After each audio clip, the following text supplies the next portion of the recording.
Return files करने की आखिरी तारीख बीत चुकी है। ऐसे में अगर आपसे ITR फाइल करते वक्त किसी तरह की गलतियां हो गई हैं या कुछ इंफॉर्मेशन रह गई है या फिर आपने कोई गलत डिजिट भर दिया है तो घबराएं नहीं, आप अपनी इस गलती को आसानी से सुधार सकते हैं। तो चलिए आज के इस वीडियो में जानते हैं कि आप अपने ITR में कैसे सुधार कर सकते हैं।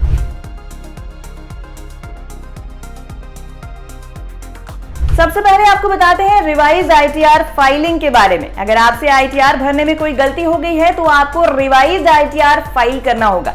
ये ITR आपको इनकम टैक्स एक्ट के सेक्शन 139/5 के तहत फाइल करना होगा।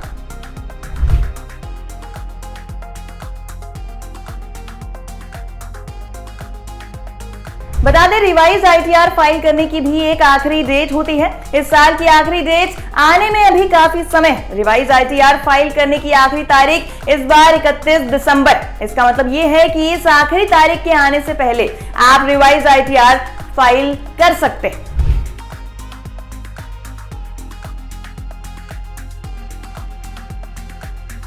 अब आपको बताते हैं कि अगर रिवाइज ITR फाइल करने के बाद भी आपसे कुछ गलतियां रह जाएं तो आप कितनी बार उसको सही कर सकते हैं। तो बता दें कि ITR से जुड़ी अपनी गलतियों को आप जितनी बार चाहें उतनी बार सही कर सकते हैं। बस रिवाइज ITR की डेट क्रॉस नहीं होनी चाहिए। उससे पहले आप कितनी बार भी चाहें दी हुई जानकारियों को बदल सकते हैं।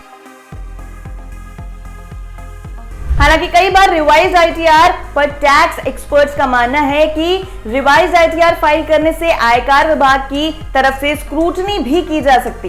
इसके साथ ही लोगों को एक कंफ्यूजन ये भी रहता है कि रिवाइज ITR फाइल करने पर किसी तरह के पैसे खर्च होंगे या किसी तरह का फाइन लग सकता है या ये सुविधा फ्री है। तो बता दें कि आयकर विभाग की तरफ से रिवाइज ITR भरने पर किसी भी तरह का कोई चार्ज नहीं लगता है। इस पर किसी तरह का कोई जुर्माना भी नहीं लगाया जाता है।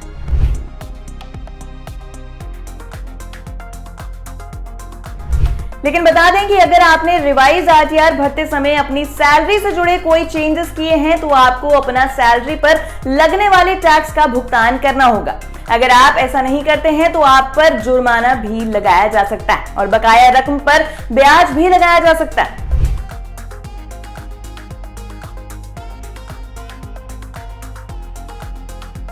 इसी के साथ बता दें कि रिवाइज ITR फाइल करने के लिए आपको अपना ITR वेरीफाई कराना जरूरी है। इसी के साथ आपको ये भी बता दें कि वेरिफिकेशन के बिना इनकम टैक्स डिपार्टमेंट की वेबसाइट से भी आप अपना रिवाइज ITR फाइल नहीं कर सकते। आपको कैसी लगी हमारी ये खबर, हमें कमेंट सेक्शन में जरूर बताएं। ऐसे ही और खबरों के लिए देखते रहें News 18 हिंदी ओरिजिनल्स।